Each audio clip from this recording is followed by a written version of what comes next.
Hasta este momento, 27 soldados israelíes han muerto en la ofensiva en Gaza. Centenares de palestinos también han perecido. Vamos a estar analizando este tema directamente desde Israel, de Ramallah. Tenemos al vocero de la OLP con nosotros, se nos va a estar acompañando precisamente para analizar este tema. También vamos a estar aquí en el estudio con Aaron Glantz. Vamos a fondo a entrarle a este tema bien escabroso. Por otra parte, vamos a estar yendo a Ucrania también para investigar qué es lo que está sucediendo ahí. Hace solamente unos minutos el presidente ha hecho declaraciones bien fuertes y Biden ha dicho que Putin no tiene alma. Eso lo vamos a analizar. Nos va a acompañar directamente, pues desde Puerto Rico va a estar con nosotros el profesor Lajos Sashdi, y también aquí en el estudio va a estar Manolo González Moscote.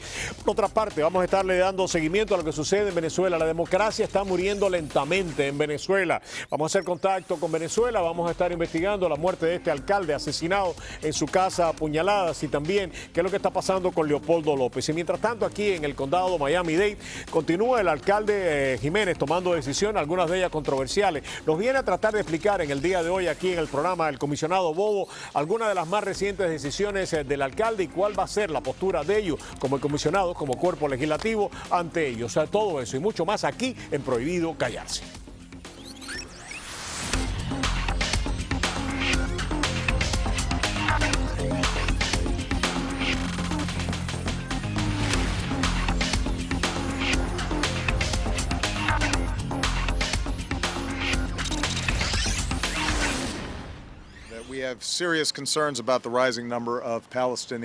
Tenemos serias preocupaciones sobre el creciente número de muertes de civiles palestinos y la pérdida de vidas de israelíes. Y es por eso que ahora nuestro enfoque y el enfoque de la comunidad internacional debe ser lograr un alto al fuego que ponga fin a la lucha y que pueda detener la muerte de civiles inocentes, tanto en Gaza como en Israel. El secretario Kerry se reunirá con aliados y socios. Le he instruido para presionar por un cese inmediato de las hostilidades sobre la base de un retorno al acuerdo de alto el fuego de noviembre de 2012 entre Israel y Hamás en Gaza. El trabajo no será fácil. Es obvio que hay enormes pasiones y cuestiones estratégicas involucradas. Le he pedido a John hacer todo lo posible para ayudar a facilitar el cese de las hostilidades. No queremos que más civiles pierdan la vida. Este era el presidente de los Estados Unidos en el día de hoy, pues manifestándose acerca de este conflicto que ha acaparado la atención internacional. Muy buenas noches, bienvenidos a Prohibido Callarse. Yo soy Roberto Rodríguez Tejera y tal, como le decíamos, tenemos en Ramallah en estos momentos pues al vocero de la OLP. Está con nosotros directamente desde allá para explicarnos la posición del pueblo palestino, Javier Abu Eid. Y también tenemos aquí en el estudio a Aaron Glantz, colega periodista de La Poderosa, conductor del programa Shalom Israel. Para nosotros es un placer darte la bienvenida. Y pasamos directamente ya a Ramallah. Ya está con nosotros Javier. Javier, gracias por acompañarnos. Primero que todo, tu opinión en términos generales para después entrar en los detalles. Y una pregunta que se hace muchísimas personas es, escuchamos, yo creo que o sea, la posición de muchísimos palestinos abordando el tema de lo que está sucediendo en este momento en Gaza. ¿Es justificable la manera que empezó todas estas cosas, de la manera que están sucediendo los cohetes sobre Israel? Quisiéramos saber tu opinión acerca de la estrategia defensiva, ofensiva que está tomando Hamás a la hora de lidiar con el tema israelí. Adelante, por favor. Roberto, muchas gracias por esta oportunidad. Mira, yo creo que acá lo importante es nunca sacar las cosas de contexto. Y antes de plantear esto, evidentemente quiero decir de que nosotros, como estrategia, nunca hemos avalado, por lo menos en los últimos años, la violencia. Sin embargo, lo que muchos palestinos señalan hoy en día en las calles, que uno pregunta, es que Hamás está logrando de cierta forma por la vía armada lo que la OLP no ha podido lograr a través de la diplomacia y negociaciones. Alguien puede decir de que Israel está haciendo este ataque debido a los cohetes de Hamás. Sin embargo, prácticamente no han habido ataques en contra de Israel en Cisjordania por muchos años ahora, y eso no ha detenido los asesinatos de palestinos, la construcción de colonias, la expropiación de tierras, los checkpoints y todas las políticas de dominación sistemática de la vida de todos los palestinos por parte de Israel. Y acá, lamentablemente, yo simplemente quisiera recordar algo que se le dijo al secretario de Estado John Kerry cuando iban a fracasar las negociaciones, las últimas negociaciones que tuvimos con Israel, que no hay nada peor que dejar a un pueblo con la sensación de que no tiene nada que perder. Y en el caso de Palestina, cuando la gente en la calle ve de que por la vía diplomática hubo más colonias, que por la vía armada hubo más colonias, que por las piedras hubo más colonias, que cuando se quedaron callados hubo más colonias. Bueno, la gente al final termina diciendo, no tenemos absolutamente nada que perder, pase lo que pase, Israel va a hacer lo que ellos quieran. Antes de pasar, Aarón, Javier, quiero primero que todo reconocer, en muchas ocasiones, sobre todo de esta parte, cuando oímos hablar del pueblo palestino, ¿no? Pensamos que es una sola voz y esa voz la tiene protagonismo esa voz jamás, de que no hay voces como la tuya condenando precisamente los actos terroristas en contra de Israel y el derecho de Israel a existir. Y me encanta ese matiz, me parece que es importantísimo en este momento tan difícil que precisamente venga de un palestino que está en estos momentos allí en Ramallah, viendo los horrores de la guerra, pronunciarse de esta manera. Necesitamos más voces que digan el camino es a través de la paz, de la negociación, y aunque ha sido un camino difícil, escabroso y en algunas ocasiones decepcionante, pero de todas maneras hay que darle una oportunidad a la paz y es a través del diálogo que esto hay que resolverlo, y el terrorismo hay que desecharlo de nuestro arsenal de opciones estratégicas para lograr resolver este problema. Desde acá, pues nada, me parece a mí que hay que darle la bienvenida a tus declaraciones y otras que vengan desde allá en el mismo tono. No sé tú, Aarón. Estoy de acuerdo, lo único que le quiero aclarar a Javier, que si él está muy allegado al señor Mahmoud Abbas, le pregunte por qué hizo este acuerdo con un grupo terrorista, asesino, malvado, que durante las últimas semanas lo único que hizo fue lanzar más de 1.500 cohetes sobre ciudadanos israelíes. Me causa estupor escuchar al señor Javier, que con todo respeto escuché, decir que Israel nunca aceptó o nunca quiso ir por el diálogo hacia la paz, cuando justamente ocurre todo lo contrario. Cada vez que se puso en la mesa el tema de negociar la paz, el tema de negociar los territorios, el tema de la misma Franja de Gaza. En el 2005 salieron 8.000 colonos judíos que cedieron esa tierra en aras de la paz. Desde el 2005 hasta hoy, 21 de julio de 2014, un solo día no tuvo paz un ciudadano israelí. Yo lo invito a Javier, si él vive en Ramallah, que pida permiso, lo dejan pasar y vaya a la ciudad de Ashdod o de Ashkelon a dormir una semana y que después me cuente. Vamos a escucharlo. Adelante. Una de las cosas que muchos se preguntan también, o sea, le agrego a lo que acaba de decir Aarón, es que precisamente la autoridad palestina, en aquel momento la OLP, Yasser Arafat, tuvo la oportunidad histórica de firmar un acuerdo cuando Clinton era presidente. Estuvieron, algunos dicen, nada, a centímetros de lograr hacerlo, y Yasser Arafat tuvo que ceder a los sectores más violentos dentro del mundo palestino, y por eso es que no se pudo terminar firmando la paz en aquel momento. Pero que Israel hizo concesiones históricas. Adelante con la respuesta a él y esta inquietud mía. Adelante, Javier. Perdón, Roberto, ¿qué concesiones históricas, por favor? Acá la única concesión histórica la ha hecho Palestina en el año 1988, cuando reconocimos el derecho de Israel a existir sobre el 78% de la Palestina histórica. Y eso sucedió hace 26 años atrás. Palestina ya ha reconocido el derecho de Israel de existir, y es precisamente el Estado de Israel, no solamente que no reconoce a Palestina, sino cuando se habla de que jamás no reconoce el Estado de Israel. Bueno, ningún partido político de la coalición de gobierno israelí reconoce a Palestina tampoco. Acá yo recuerdo al presidente Kennedy, una vez, una de sus grandes frases fue: nunca negocies con los que dicen que lo mío es mío y lo tuyo se negocia. Y eso es exactamente lo que Israel está haciendo.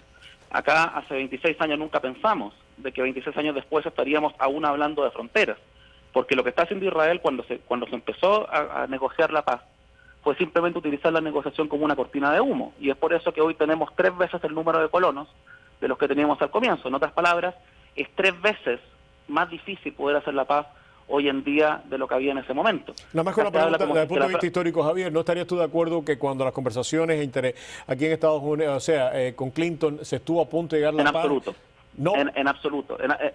Lo que se ofreció en ese momento fue un Estado palestino sin control sobre sus fronteras, sin control sobre su espacio aéreo, sin control sobre sus recursos naturales, sin una solución al tema de los refugiados palestinos, sin soberanía palestina en Jerusalén Oriental, con una Palestina dividida en 4 cantones separados y con Israel reservándose el derecho de reocuparse si se sentía amenazado. Evidentemente que eso no cabe en la definición de ningún país soberano, y acá nosotros no pedimos absolutamente nada más de lo que el derecho internacional nos da. Israel no tiene ningún derecho bajo el derecho internacional sobre ningún pedazo de lo que se reconoce hoy en día como el Estado de Palestina en Cisjordania y la Franja de Gaza. Y lo que Israel intenta hacer todos los días es cambiar sobre el terreno la situación para impulsar a Gaza fuera de Palestina por un lado y para dividir a Cisjordania entre sí en estos cantones en los cuales estamos viviendo, con colonos que no tienen absolutamente nada que hacer en Palestina, y la colonización, déjeme recordarle, Roberto, es un crimen de guerra bajo el derecho internacional. Ok, vamos a pasar a Aarón. Y una de las cosas nada más que quisiera preguntarte de una cosa, porque siempre hablamos del radicalismo palestino, pero también hay una derecha judía que ha obligado a Netanyahu a hacerle concesiones tremendamente dramáticas, sobre todo en materia de asentamiento. La comunidad internacional ya en más de una ocasión le ha tenido que llamar la atención a Israel, con poco éxito, acerca de estos asentamientos que sin lugar a duda contamina la posibilidad de una negociación. Es que esa tierra, Roberto y Javier, Israel fue, es y será del pueblo de Israel. El invento del pueblo palestino viene a raíz del 67 con el señor Arafat.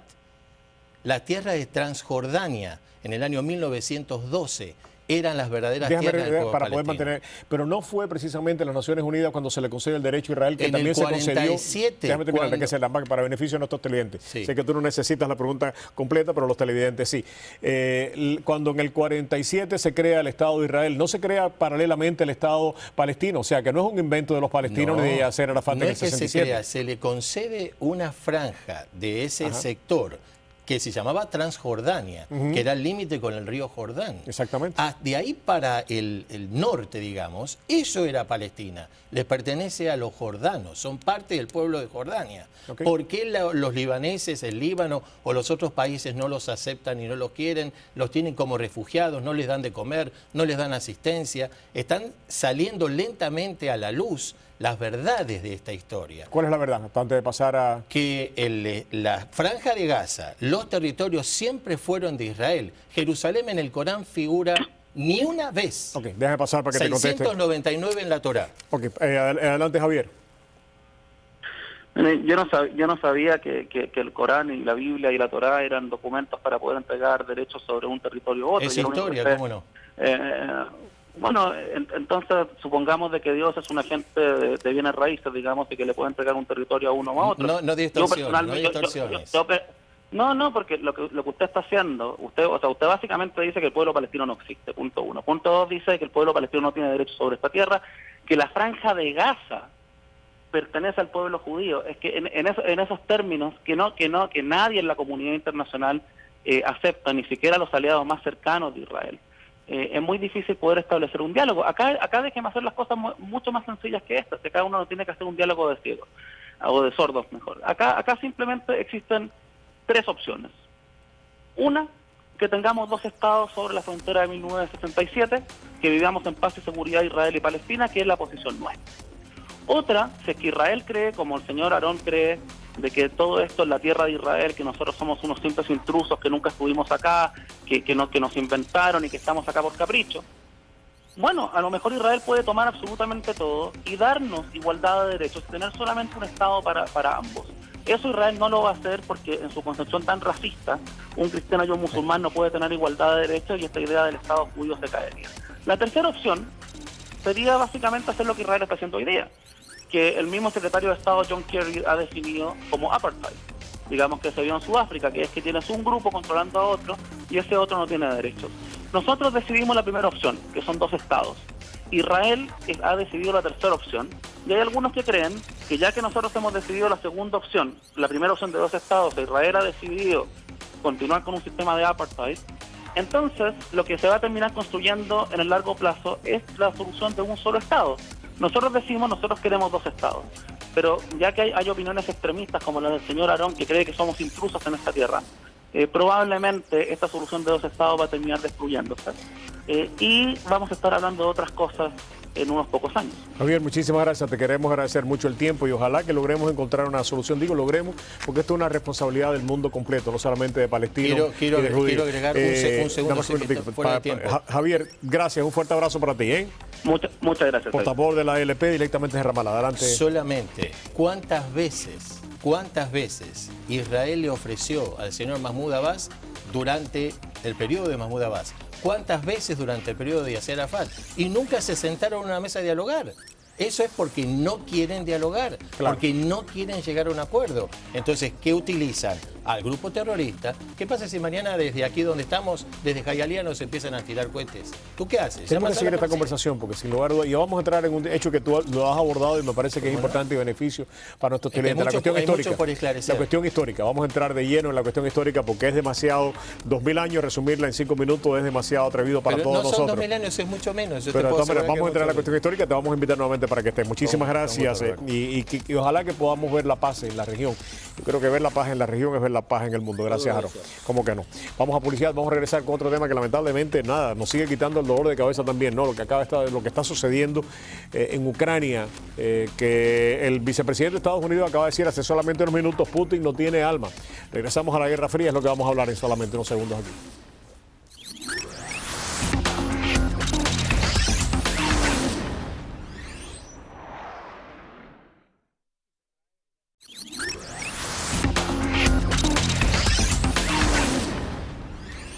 Ok, regresamos acá con este tema tan importante que es Ucrania. No, tenemos aquí en el estudio a Manolo González Moscote. Para los que lo escuchan todos los días en WQA o en Mamic, indistintamente, Manolo es el que lo acompaña durante las mañanas y a veces las tardes de estas dos emisoras con programación general. Pero Manolo fue corresponsal de CNN en Moscú, en Rusia, durante muchísimos años. Conoce la región, habla el idioma y conoce sobre todo la idiosincrasia del pueblo ruso, que es algo muy particular y algo que hay que vivir allí para terminar conociendo. Manolo, gracias por acompañarnos, un verdadero placer. Y hacemos contacto también, con el doctor Lajo Sasti. Es probablemente también uno de los analistas internacionales más conocedores del tema. Además, le decíamos antes de empezar el segmento que su análisis no solamente ha sido certero, casi ha sido a punto todo el tiempo. Así que empezamos con el doctor Lajo Sasti hace solamente unos minutos. El vicepresidente de los Estados Unidos acaba de decir, Putin no tiene alma, se está escalando las tensiones entre Estados Unidos y Rusia. Doctor, ¿hasta dónde va a conducir estas tensiones entre Estados Unidos y Rusia? Si se desbordan a punto de no controlarse, ¿cuáles pueden ser las consecuencias para el mundo? Adelante.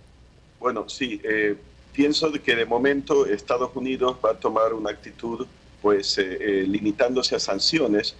Si nos limitamos, bueno, si vemos la última experiencia, ¿no? El último paquete de sanciones que ha ido más allá que lo que aprobó la Unión Europea. Habrá que esperar más bien qué hará la Unión Europea, porque van a reunirse mañana los líderes de Alemania, de Francia, de Holanda, de Gran Bretaña, del Reino Unido, y van a discutir un nuevo paquete de sanciones, pero claro, Alemania ya ha dicho que no quiere sanciones sectoriales, o sea, de sectores de la economía rusa, sectores industriales, lo que se llamaría el grupo tercero o el límite tercero de sanciones, sino ir al límite o al grupo segundo de sanciones, que sería dirigir sanciones específicas a miembros del grupo de confianza de Vladimir Putin, o sea, congelándoles cuentas bancarias en la Unión Europea o que no puedan viajar, negarles visas. Pero claro, el primer ministro holandés está pidiendo que hayan unas sanciones más severas. Lo mismo David Cameron, el primer ministro británico, que habla que se extiendan esta vez las sanciones no ya solamente a individuos, sino a los sectores del gas, del petróleo, bancario y de venta de armamento. Esto sería una guerra económica como ni siquiera la que se vivió durante la Guerra Fría. Sí, pero claro, habrá que ver si Alemania está dispuesta, porque Alemania importa una tercera parte de su gas, como la Unión Europea en general. Quien sufriría allí son los británicos en el sector financiero. Creo que hay como 54.000 millones de dólares depositados en Londres por inversionistas rusos. Ellos están dispuestos, los británicos, a cargar, sufrir el peso de nuevas sanciones por las represalias rusas, por ejemplo, pero Francia tiene esos dos portahelicópteros de desembarco anfibio que no quiere todavía cancelar la entrega de uno de ellos, que será en noviembre de este año, y que, como ustedes se pueden imaginar, lo podría usar Rusia para invadir los países bálticos, para invadir el resto de Ucrania, para invadir Georgia, etcétera. Así que vemos una cuestión complicada. ¿Qué es lo que van a decir los aliados? ¿Estados Unidos va a ser un frente común con la Unión Europea o Estados Unidos impondrá sanciones de su parte y la Unión Europea las que quieran imponer, ahí está la cosa. Y además lo que hemos aprendido precisamente de la historia en los últimos años, que por esta globalización, las sanciones unilaterales no van a ninguna parte. Si Europa no se suma a las sanciones de Estados Unidos, poca presión tendrá este país para poder imponer pues una solución. Por otra parte, Manolo, hay un viejo refrán que dice que el que con niños se acuesta mojado amanece. Los Estados Unidos se acostaron con niños en Afganistán y le salió el Talibán. Y el costo para Estados Unidos ha sido altísimo precisamente por crear aquella fuerza guerrillera para sacar a los rusos. Y ahora a Putin se le puede complicar. Osama Bin Laden fue parte de ese proyecto, ¿no? Exactamente. A Putin se le puede complicar la cosa porque todo el mundo sabe que quien ha armado a todos estos rebeldes es Putin.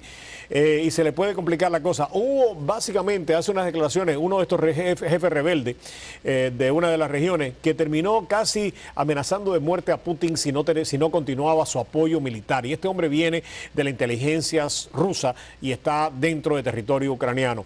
¿Cómo se controla a esta gente que aparentemente Putin ha perdido el control de ellos? Yo no diría que Putin ha perdido el control de ellos. Putin creo que tiene el control muy fríamente de todos estos rebeldes. Entonces, ¿es el responsable del derribamiento del avión? Mire, aquí hay una cosa muy clara. ¿De dónde vienen las armas? ¿De dónde pudo haber venido el misil? ¿De dónde viene prácticamente toda la logística que acompañó a este misil?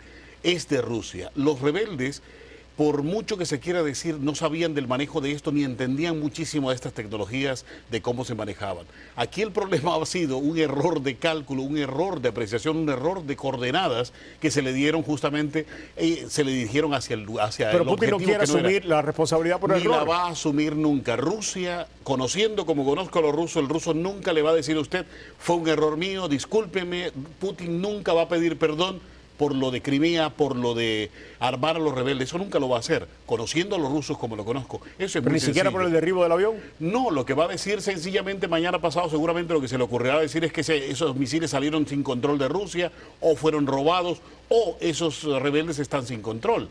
Como que hablaba el doctor Sadi acerca de las sanciones, si los europeos se montan en el tren de las sanciones, ¿cuáles pueden ser las consecuencias? Mire, las sanciones tienen dos aristas. Una, Rusia podría reaccionar frente a esas sanciones de la siguiente manera. Una es tratar de rebotar que esas sanciones perjudiquen no a Rusia directamente, sino a los mismos socios de Rusia. Y con eso haría casi que echar atrás o haría pensar o repensar esas sanciones. Uno.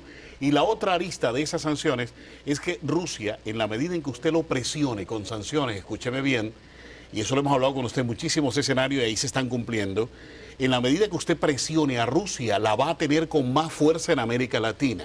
Ahí está la reacción. No es de gratis que la reunión se hizo aquí de los BRICS en Brasil. No es gratis la gira que acaba de hacer en medio del lío que hay armado. Amigo, pero vino aquí a América Latina y básicamente pues no hizo mucho. Uno tuviera que preocuparse mucho más de los chinos, que los chinos llegaron con básicamente 35.000 millones de dólares a decirle a Venezuela, a Argentina, a Cuba, aquí hay dinero. Putin llegó, el discurso fue muy bonito, pero lo que se gastó fue 4 kilos. Pero además, si a los Estados Unidos le dicen, Rusia hereda nuevamente a Cuba y va a asumir los costos de Cuba. Cuba hereda el desastre económico de Venezuela. Rusia quiere el desastre económico de Bolivia, de Ecuador. Mire, los Estados Unidos en un momento dado se los pasa todo y le dice, agarre usted la cuenta. Mire, el problema de Estados Unidos en este momento es que no hay un liderazgo de Estados Unidos. Tal y cual usted lo decía esta mañana, le escuchaba decir que está usted en lo cierto y en lo correcto. Es que Estados Unidos está desaparecida del continente, del mundo. Primero, olvidando América Latina. Segundo, Estados Unidos usted no le encuentra una fuerza poderosa. Hoy no le puede mandar a nadie a hacer o decir esto porque Estados Unidos ya no tiene esa fuerza. De ahí el problema. Mi querido Lajo, queremos ahora escuchar su opinión y no la de nosotros. Adelante, por favor. En lo técnico, volviendo a lo del misil ruso, bueno, hay algo que hay que tomar en cuenta, que de acuerdo a James, este sistema de misil ruso SA-11 tiene un identificador amigo o enemigo en el lanzador de misiles propio, que tiene un radar de dirección de tiro. Ahora, ese radar de dirección de tiro del lanzador, que tiene 4 misiles listos para lanzar, solo tiene, bueno, de acuerdo a James, tiene un alcance de 85 kilómetros, pero para un avión que vuela 2.000 metros. En cambio, el avión derribado volaba 10.000. Hay que preguntarse también, parece que había 3, según la inteligencia ucraniana, 3 lanzadores autopropulsados del SA-11 estaban en Ucrania Oriental. Dijo el secretario de Estado Kerry que hace un par de semanas, citándolo, 150 vehículos blindados, entre tanques, vehículos blindados de transporte de tropas, lanzacohetes, vehículos de artillería, habían cruzado la frontera de Rusia a Ucrania Oriental. Pero otra cosa más, esos 3 vehículos SA-11 no suelen operar individuales. Una batería se compone de 6 de esos vehículos, a los cuales se añade un vehículo de radar de vigilancia y detección o alerta temprana para dirigir a esos lanzadores, ¿no? Y un vehículo de mando y control. Ahora veamos, la frontera rusa de las poblaciones donde se reportaron esos lanzadores SA-11 en Ucrania Oriental, Rusia está pues como a 40 kilómetros de distancia. ¿No sería acaso que el avión derribado había sido detectado por un radar de alerta de vigilancia? Snowdrift es el nombre que le da la OTAN, y que tiene un alcance de 100 kilómetros y puede detectar a los 100 kilómetros a un avión del tamaño de un caza. Ahora, un avión de pasajeros es más. Veamos otros números. Un Antonov 26, como los aviones de la Fuerza Aérea Ucraniana de transporte de tropas, tiene una cota de altura de 7.500 metros de altura. Doctor, pero no que lo interrumpa, para beneficio de los televidentes que no manejan todo este tipo de cosas. Lo que usted quiere decir es que no cabe duda de que Rusia estuvo involucrada directamente en el derribo de esta aeronave y que las evidencias señalan que sabían de que era un avión de pasajeros. Bueno, lo que al menos sabemos es que tenía que haber un sistema de estos que no estaban en Ucrania Oriental, como el radar de vigilancia y posiblemente un centro de mando y control móvil, que habrían coordinado a esas 3 baterías móviles o baterías, 3 vehículos SA-11 que estaban en Ucrania. Doctor, perdone que le pase a otro tema ahora porque me parece que es importante y quiero escuchar su opinión en el tema político también. Lo que decía Manolo, quisiera que usted opinara sobre este tema. Si se le imponen más sanciones a Rusia, primero que Rusia no responda a las sanciones muy bien y después que esto puede rebotar en contra de los mismos países que impongan las sanciones desde el punto de vista económico y que pueden terminar más perjudicados que la propia Rusia. ¿Su opinión?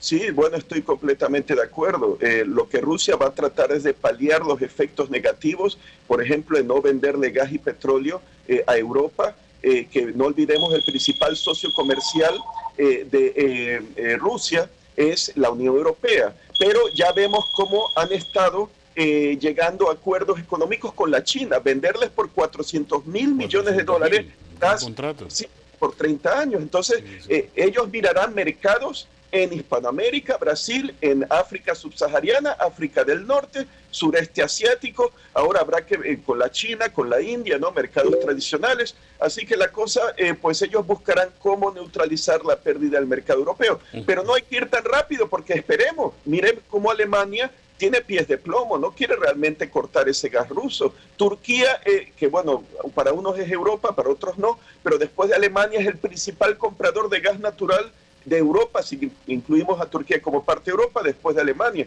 Así que lo que va a explotar Rusia son las divisiones entre los aliados de la OTAN dentro de la Unión Europea. No puedo estar más de acuerdo con usted. Doctor, muchísimas gracias. Para usted, como siempre, nuestra admiración, nuestro respeto y nuestro agradecimiento. Era el doctor Lajo Sase Di Manolo. Adelante, tienes tú la última palabra. Uno de los países que depende considerablemente del gas ruso es justamente España. Mire, aquí hay que entender cosas puntuales. El gas ruso depende de todo el mundo. Aquí hay cosas puntuales. Los rusos acaban de hacer este convenio. No es un convenio que lo hicieron de casualidad, ni lo hicieron para mostrar los dientes, ni para asustar. Esos 400.000 millones de dólares que hablaba Lazo hace un momentito, es justamente la contraprestación a la presión que ellos están sintiendo de Europa. Porque ellos saben que Europa está buscando nuevas fuentes de energía. Está buscando una fuente segura para evadir a Rusia y que Rusia deje de utilizar el combustible, como una presión política. Rusia, a su vez, está buscando un socio a dónde enviar ese combustible, porque no olvide usted, Roberto, que si Rusia deja de recibir ese dinero de Europa, su economía se hunde. Eso está clarísimo. Ellos, para evitarse ese colapso, para evitar estas sanciones, lo que han hecho es sencillamente buscar el contrato de China, buscar este contrato de China y decir, un momentico, si Europa me va a sancionar ellos no van a querer entonces buscar mi gas. Entonces, ¿saben qué? ¿Saben? Chao, yo me voy a venderle a China. Este es un mundo mucho más complicado de lo que nosotros pensamos. Porque básicamente entendíamos el mundo de manera bipolar, el yin y el yang, ¿no? Durante todo el siglo pasado era mucho más fácil entender el mundo. O sea, los rusos estaban por aquí o los americanos estaban por aquí. En este momento es diferentes factores que inciden en la realidad geopolítica. Ya están los chinos jugando un ajedrez, están los rusos, está el BRIC, está Estados Unidos, está Europa, y dentro de Europa hay una división tremenda entre los alemanes, los franceses. Este no es el mundo, y cuando nosotros hacemos análisis binario, realmente no entendemos ni podemos, o sea, ni poner el dedo en la llaga. Esto es ajedrez, y aquí nos está jugando a damas desde hace muchísimo rato. Mi querido Manolo, muchas gracias, me acabó el tiempo, gracias. Tenemos que regresar y vamos a regresar con un tema. ¿Qué le parece el tema venezolano? ¿Regresamos con Venezuela? Por favor. Ok, regresamos con el tema venezolano.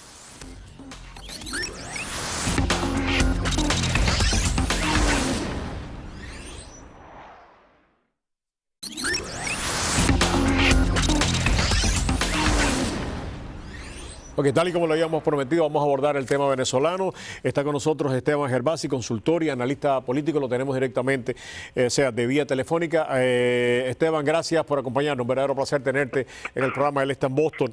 Esteban, primero que todo, ¿qué lectura se puede hacer de los últimos acontecimientos que estaban sucediendo en Venezuela? O sea, el asesinato de este alcalde, la carta de Leopoldo, la división de la misma mesa de la unidad. ¿Qué momento están viviendo los venezolanos tan difícil y cuán imposible a veces se hace entender estos matices? Adelante, por favor.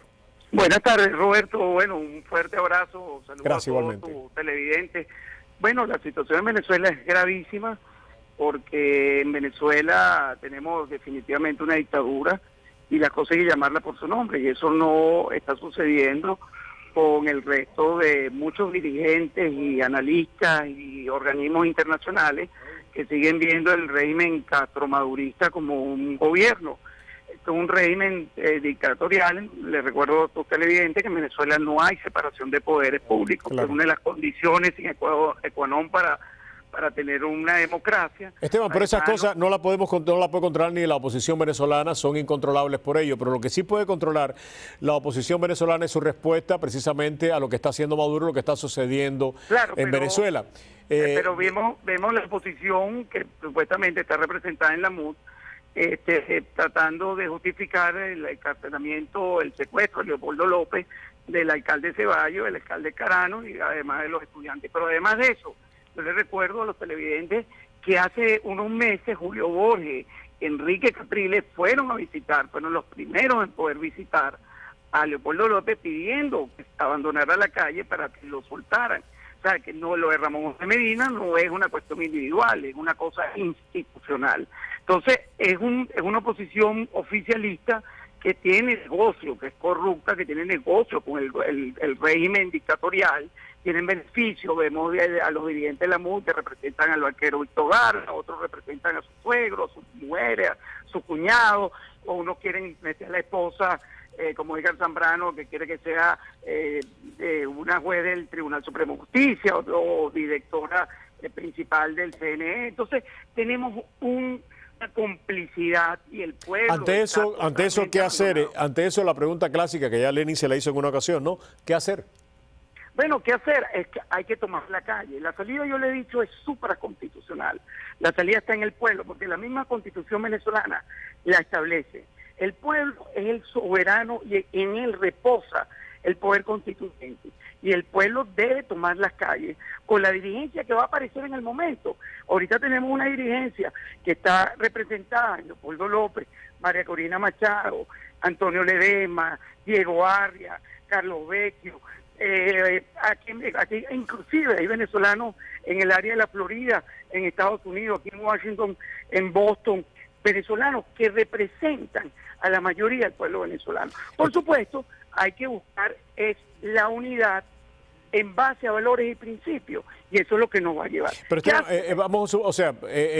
la opción de la calle se ha ejecutado durante 4 meses y no por deseo de sectores de la oposición, eso ha ido disminuyó precisamente porque los llamados a protesta disminuían, porque la represión era mucha, porque muchos se sintieron desprotegidos, porque al no haber un sistema de justicia, pues eso de alguna manera ponía una presión adicional. O sea, la calle se utilizó durante 4 meses y repito, nadie ha convocado a que esto termine, si no ha terminado por factores también exógeno, que no eran del control de los líderes que la estaban convocando. Claro, la calle viene acompañada, por supuesto, con las armas del pueblo, que es las Fuerzas Armadas venezolanas. Ajá. Que ahí queda una reserva, debe venir un golpe constitucional, que es la retoma del hilo constitucional. En Venezuela no se puede pensar en una salida sin las Fuerzas Armadas venezolanas. Lo que sí no tenemos que olvidar es que la salida viene del exterior. La salida no va a venir ni de Colombia, ni de los Estados Unidos, ni de los chinos, ni de los rusos. Aquí cada uno tiene su interés. Obama tiene una política pésima hacia Latinoamérica, se ha hecho la vista gorda con todas las violaciones de derechos humanos.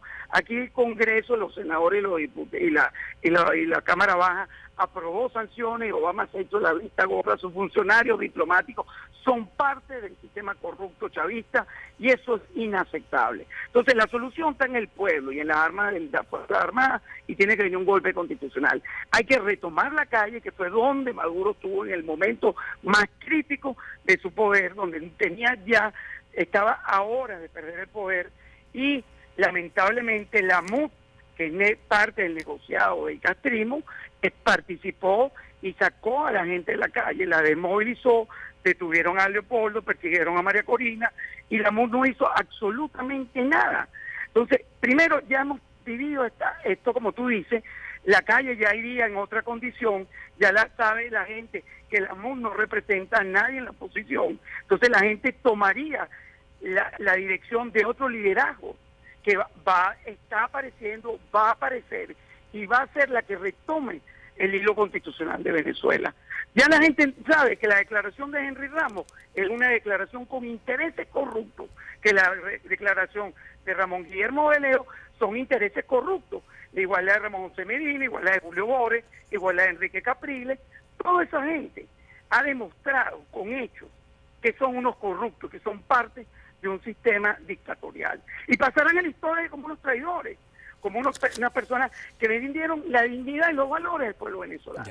Entonces, la calle vamos a ir en diferente posición. Ya los militares saben lo que se están jugando. Los militares saben que si se equivocan y no terminan de sacar a Maduro, van a ir presos, o van a ir estrateados, o pueden terminar muertos. Ya, Esteban, muchísimas gracias. Esteban Gervasi, consultor y analista político, directamente desde Boston en este quehacer, que al igual que nosotros, los cubanos, los venezolanos se lo vienen preguntando.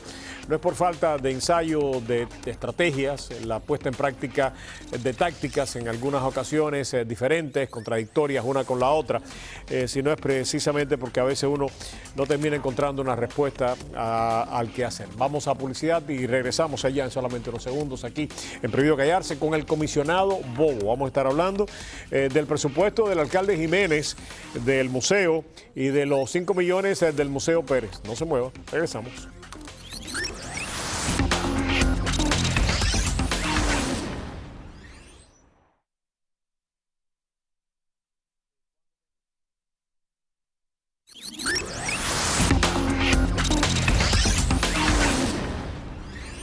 Ok, continuamos acá, tal y como le habíamos dicho, tenemos el comisionado Bobo con nosotros. El tema, por supuesto, el presupuesto, además del presupuesto, algunas cosas que se han estado debatiendo en las últimas semanas, los últimos días. Comisionado, gracias por acompañarnos. Antes que todo, ¿cómo está su padre? ¿Bien? Bien, todo el mundo bien, adiós, gracias. Bueno, pues saludo para él específicamente. Comencemos con el Museo Cubano. Sí. Ustedes acaban de darle instrucciones a la alcaldía para que empiece negociaciones con este grupo que lo quiere poner en lo que conocemos como la zona B, ¿no? Zona parcial B, la parcela B. Exactamente. Sí. Cuénteme de eso. Bueno, hace unos meses atrás ellos se acercaron a mí y a otros comisionados con interés de hacer un museo que le hacía tributo al exilio cubano, la historia del exilio cubano, que muchos lo saben, no hay que rehacerla ahora, pero es un exilio que se ha estado reinventando constantemente por el espacio de los últimos 50 años. La parcela B ha sido vacante básicamente por mucho tiempo. Los HIT la han usado para parquear algunos camiones y otras cosas, todo relacionado a los eventos en la arena, y entonces esta tierra que no ha tenido ningún uso en sí, la idea fue venir, traer el museo y ponerlo ahí. Empezó el debate hace poco, logré que 7 de mis colegas me apoyaran y básicamente lo que ha hecho, se le manda una instrucción al alcalde que vaya a entrar en negociaciones con este grupo. Vamos a empezar algunas cosas. ¿Van a tener que pagar renta o no? Si eso es lo que presentan, sí. Ok, lo otro, si no recaudan el dinero, porque esto cuesta 120 millones de dólares y uno de los temores que muchos tienen es que hay un compromiso, se le entregue la parcela, empieza la construcción y de pronto nos quedemos nosotros con esto a medio construir y que tengamos que asumir la responsabilidad. ¿Hasta dónde tiene que haber un compromiso de que este dinero está ahí, está seguro? Bueno, yo creo que primero que nada no se puede usar fondos públicos. Eso lo amarramos nosotros como parte del proyecto. Yo hice una enmienda para asegurar eso, porque yo no quería ser partícipe de usar fondos públicos para este tipo de actividad. Creo que como se maneja estas cosas normalmente, si hay compromiso y los compromisos se hacen por escrito y por formas legales, que ellos tienen el dinero no solo para la construcción, pero quizá para 1 año, 2 años de operar, entonces creo que hay un espacio ahí para poder echar hacia adelante el proyecto. Una de las cosas que uno se pregunta precisamente es el dinero de operar, porque ahora estábamos viendo que el alcalde quiere llegar hasta 5 millones de dólares, la contribución que tenemos que hacer al Pan Museum. Y uno se pregunta, ¿por qué tenemos que darle nosotros 5 millones de dólares para operar un museo que supuestamente tiene un fideicomiso de gente muy rica y que hasta ahora han logrado recaudar solamente $500,000 para operar? A mí me parece que eso es un insulto a todos nosotros, pero específicamente a nuestro gobierno, que debe de alguna manera decirle al señor Pérez, mi querido Pérez, si el museo lleva su nombre, usted por lo menos haga una fiestecita en su casa y póngase con algo más, porque $500,000 no es nada para operar ese museo. Bueno, no puedo discutir ese punto contigo, creo que tienes mucha razón. Me parece que todo lo que se vaya a proponer donde no se usa fondos públicos o se hace una promesa, no se debe usar y punto de aparte. Esto viene como parte del presupuesto, lo vamos a analizar, yo no te diría que ya eso es algo por hecho, porque también me molesta bastante y quizá te enseña la interés que existe sobre este tipo de museo cuando la más que han recogido $500,000. Me parece que entonces no hay seriedad. Hay un museo, ustedes le dieron recientemente $10 millones al museo que era de Ofelia Tavares. Ya ese museo está pago completo, pagaron la tierra, pagaron la estructura, está a punto de ser terminado la renovación que se hicieron. ¿Por qué tantos museos? Miami-Dade College va a ser un museo que tiene que ver también con la cuestión cubana, que no específicamente la cuestión cubana. Tenemos el museo que está en Coraway y la 12, tenemos ahora este museo. ¿Por qué no poner de acuerdo a estos dos grupos, por lo menos, los que tienen el museo en Coraway y la 12 y este grupo que lo quiere hacer en la parcela B, y decirle, ¿por qué ustedes no se sientan y tratan de llegar a un arreglo? ¿Por qué no? Roberto, creo que la visión es diferente. Por lo que tengo entendido, el que está en Coraway es más a los artes. Lo entiendo, pero eso cultural. No se puede negociar. Toda la vida se puede negociar, obviamente. ¿Por qué es mejor tener uno bueno que dos malos? Bueno, si esa sería la trayectoria, entonces el bueno sería en el downtown de Miami, porque ese es el punto turístico, ahí donde vienen los turistas, y la historia nuestra no es para hacerte la tía a mí, ya tú y yo sabemos la historia, es ese turista que viene a Miami y puede ver un ¿qué hacemos con el otro? Bueno, pero ese va de todas maneras, y en parte, ¿por qué va? Porque se le comprometió al votante, porque acuérdate, cuando una emisión de bonos viene y siempre se le compromete a la gente que vienen, se le comprometieron a hacer un museo cubano, pero de arte. Y el que va en el Freedom Tower, primero el control es Padrón y el Miami-Dade Community College, y la idea es un homenaje a la migración, y no solamente de la cubana, de varias emigraciones que han venido a Miami. Me gustaría por lo menos que hubiera un diálogo entre estos dos grupos, porque si no puede llegar a un acuerdo con ustedes acerca del dinero, acerca de la renta, acerca de qué es lo que se va a hacer con la parcela B, de todas maneras la idea me parece excelente y que de alguna manera deberían la gente que maneja el museo de Coraway y la 12, ese museo de arte y cultura, abordar las preocupaciones y las metas que tiene este otro grupo para tratar en algún momento dado, si no se puede, no puede no se puede concretar lo de la parcela B, que se concrete lo otro. Tengo que pasar a otros temas que me parece que son interesantes. Uber, usted logró pasar también, Uber, esto de los de las nuevas maneras de poder alquilar un auto. Me pareció excelente la propuesta. Roberto, hay una generación que no es tuya ni la mía, que, ¿cómo que no? Bueno, que usan, ¿Cómo que no? se pasan el tiempo entero pagado el teléfono. ¿Usted no ha visto mi teléfono nuevo? Bueno, mira esto, mira esto. Tú eres un hombre, no, eso es una computadora. Mira esto, mi querido comisionado, ya yo estoy en el siglo XXI. No lo sé operar, pero en algún momento aprenderé a operarlo. Ya tengo el teléfono por lo menos. Obviamente. Yo tengo un hijo de 4 años en la casa que ya se sabe manejar todas estas cosas mucho mejor que lo sé yo. Hay una generación que ya hace su banco por teléfono, hace reservaciones por teléfono, inclusive ahora están haciendo reservaciones de carro por teléfono. El hecho que venga un chofer a recogerlo en su casa, se está viendo por todas partes de Nueva York, Chicago, Washington. Personas que viajan en esas ciudades vienen a Miami y hacen la pregunta, ¿y por qué no tenemos ese sistema aquí? Básicamente no se ha dado porque el mundo del taxista, la industria del taxista no lo ha permitido. El dueño del medallion, que tiene a los empleados que manejan taxi en una especie de esclavo, un arreglo laboral que no es favorable al que maneja, está viendo otra oportunidad con estos programas de Uber y Lyft. ¿Cuál es el problema? Lo pasamos en un primer vista de la comisión, ahora va un comité donde ese comité, soy yo parte de ese comité, ha demostrado no tener deseo ninguno de aprobar estos programas. Y ahí es donde viene la clave ahora, si pueden lograr que uno o dos otros de mis colegas están en ese comité, ojalá, voten a favor. Porque es una manera de llegar al siglo XXI y sobre todo esta gente que son los dueños de los medallion, como usted acaba de decir, explotan a los trabajadores de taxi. Y una de las cosas que me preocupó tremendamente que dijo el alcalde, que creo que está en su propuesta, pero me preocupa, es que hay que compensar de alguna manera a los dueños de los medallion por la devaluación del costo, del valor del medallion. Mire, es que aquí en este condado es el único condado donde nosotros básicamente recompensamos a la empresa privada por hacer su trabajo. O sea, si el siglo XXI llegó y esta gente se le devalúa el medallion, bueno, pues se le devalúa el medallion. Eso es parte de estar en la vida privada. Bueno, y tristemente es el transcurso de la vida. Mira, hace un tiempo donde uno mandaba por correo todo. Hoy en día se paga cosas por la computadora, el mismo correo. Claro. Si ya uno ni recibe correo en la casa, que sea algo personal, todo es una cuenta, lo que sea. Pero además la gente termina diciendo, ¿por qué entonces compensar a la gente del medallion cuando si se devalúa el valor de él? ¿Y por qué entonces no compensar a cualquier persona que por cualquier razón de decisión del condado termine devaluándose su negocio? Y lo que no se puede escoger, el gobierno no está para escoger quién gana y quién pierda, a mí me parece, sino nada más que para regular actividades y ofrecer servicios que son indispensables. Y proteger al que usa esos servicios, porque esa sería la primera etapa en toda esta cuestión. Mi querido comisionado, explíqueme por qué el alcalde, además de eso, está promoviendo de que hagamos un negocio con Miami Beach a mi juicio, bastante difícil de entender. Nosotros teníamos básicamente un distrito especial en Miami Beach, en el sur de Miami Beach, que terminaba ahora precisamente, 2 años nos quedaban.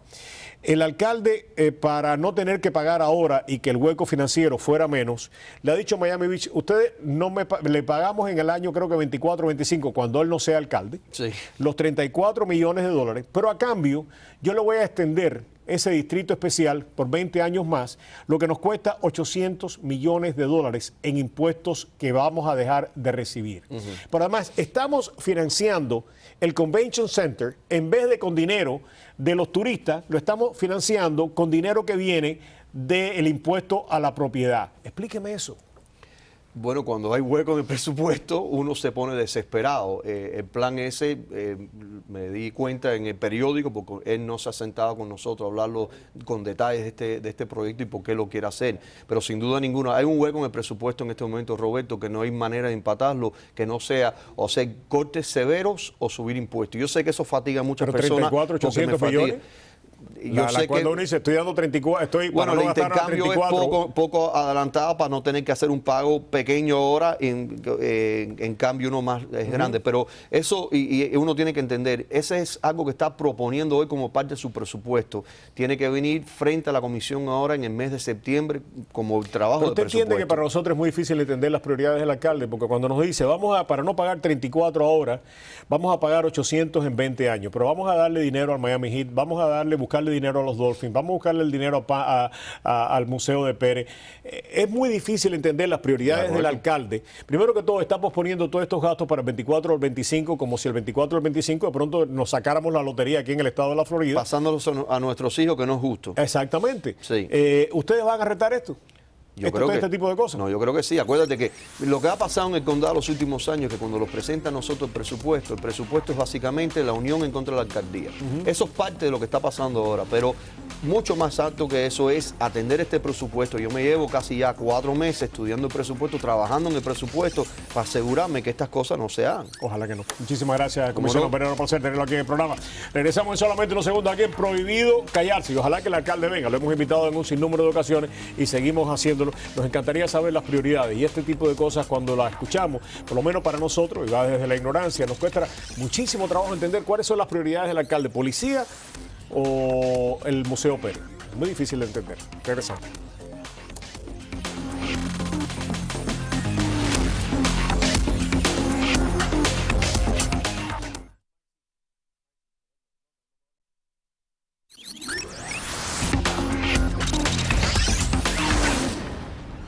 Ok, ya casi llegando al final del programa, queremos reconocer a algunos de los televidentes que ya están empezando pues a identificarnos y a mandarnos saludos de DirecTV. Recuerde que ya estamos en DirecTV, canal 18. Si usted tiene problemas en encontrarnos, miratv.tv. Así que a todos los que están recepcionando el canal a través de DirecTV, nuestro saludo más afectuoso. Nosotros nos vamos, regresamos mañana. Estoy haciendo la mañana en Actualidad 1020. Los invito a sintonizarme mañana a las 7 en punto de la mañana en Actualidad 1020. Allí estaremos hasta las 9 y después por la noche aquí. Tengan todos ustedes muy buenas noches, que Dios nos acompañe a todos. Julia, nos fuimos. Gracias.